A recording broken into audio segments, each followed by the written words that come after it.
आरक्षण क्या है? आरक्षण क्या कोई मिठाई है या फिर क्या कोई कड़वी दवाई है जो समाज में कुछ लोग चाहते हैं कि ये रहे और कुछ लोग ऐसे हैं जो चाहते हैं कि ये ना रहे।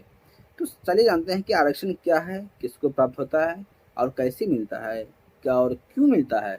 ठीक है, तो ये सब जानते हैं। तो आरक्षण जो है हमारे संविधान में जब लाया गया था बाबा साहब अम्बेडकर के द्वारा, तो बाबा साहब अम्बेडकर ने कहा था कि आरक्षण मात्र एक साधन है, ठीक है, कोई विशेषाधिकार नहीं है। अर्थात कि आरक्षण साधन है उनके लिए जो समाज में गरीब हैं, दबे कुचले लोग हैं, हाशिए पे पड़े लोग हैं, आर्थिक आधार पे कमजोर लोग हैं, ठीक है, उनके लिए आरक्षण एक साधन का रूप बताया जाता है अम्बेडकर जी के द्वारा। और ये उन्होंने बताया कि आरक्षण कोई विशेषाधिकार नहीं है। अर्थात कि आरक्षण किसी विशेष जाति, धर्म, समुदाय को नहीं मिल सकता है। आरक्षण इस प्रकार से आरक्षण को नहीं प्राप्त किया जा सकता है। आरक्षण मात्र एक साधन है और साधन के अनुरूप ही आरक्षण को प्राप्त करना चाहिए और प्राप्त होता भी है।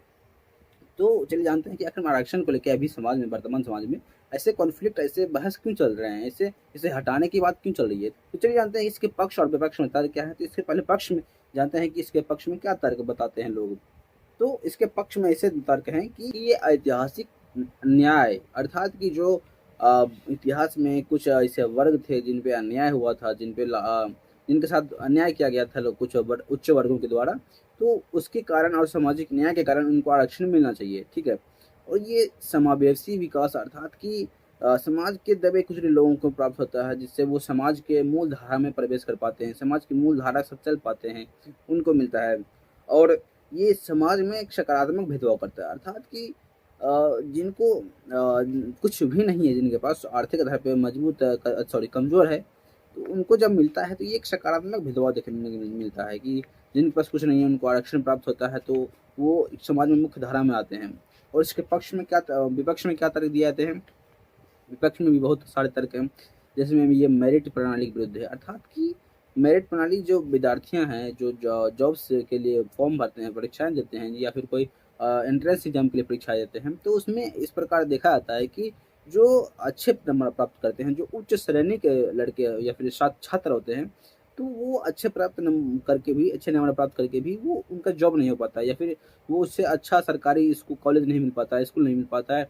और लेकिन जो अनुसूचित जाति के लोग होते हैं, उन्हें कम नंबर प्राप्त करके भी उन्हें जॉब मिल जाते हैं, या फिर स्कूल मिल जाते हैं, कॉलेज मिल जाते हैं। तो एक इसमें नकारात्मक बिंदु देखने को मिलता है आरक्षण को लेकर। और ये जाति व्यवस्था को बढ़ावा देता है, जातिवाद बढ़ाता है। और ये अभी फिलहाल वर्तमान में देखा जाए तो ये एक राजनीतिक साधन बन गया है अभी। ये साधन था गरीब को ऊपर उठाने का, लेकिन ये अभी साधन बन चुका है राजनीतिक में।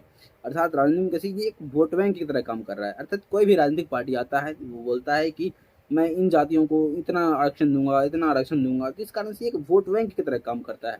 तो ये एक आरक्षण की एक नकारात्मक बिंदु देखा जाता है कि आरक्षण मात्र कभी वोट बैंक बन के रह गया। ठीक है, और इसमें जो अनुसूचित जाति जनजाति के लोग हैं, उसमें भी अभी देख सकते हैं क्रीमी लेयर। अर्थात क्रीमी लेयर वो होता है, अच्छी होता है, जो कोई व्यक्ति साल के 8 लाख रुपए कमाते हैं, उसे वो क्रीमी लेयर के अंतर आते हैं। ठीक है, तो नीचे निचली जाति अर्थात की अनुसूचित जाति में भी कुछ ऐसे लोग हैं जो कि क्रीमी लेयर में आते हैं, लेकिन वो आरक्षण प्राप्त करते ही हैं, लेकिन जो दबे कुचले लोग हैं वो प्राप्त नहीं कर पाते हैं। अर्थात कि आरक्षण उनको प्राप्त हो जाता है जिसको जरूरत नहीं है, और जिसको ज़रूरत है उसको प्राप्त ही नहीं हो पाता आरक्षण।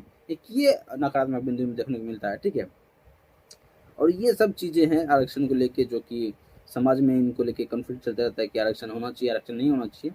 और अब क्या ही, आपको क्या लगता है, आप बताइए कमेंट में कि क्या है आरक्षण होना चाहिए या फिर नहीं होना चाहिए। और अगर आप लोग आरक्षण के बारे में पूरा वीडियो चाहते हैं, मतलब पूरा डिटेल वीडियो चाहते हैं कि आरक्षण क्या है, ईडब्ल्यूएस आरक्षण क्या है, आरक्षण कब लाया गया, आरक्षण कैसे लाया गया, आरक्षण क्यों लाया गया, किसके लिए लाया गया, तो अगर ये आप चाहते हैं पूरा डिटेल वीडियो, तो उसके लिए कम से कम 9-10 मिनट का वीडियो बन जाएगा। तो अगर चाहते हैं तो कमेंट बताइए, मैं ज़रूर बताऊंगा और पूरा डिटेल में बताऊंगा, पूरा समझाने के साथ। ठीक है, तो चलिए बाय बाय, इतना ही था आरक्षण के बारे में। और बस अब कल मिलते, सॉरी, अब देखिए कब मिलते हैं। अगर आप कमेंट करते हैं चाहिए तो ज़रूर बनाएंगे वीडियो।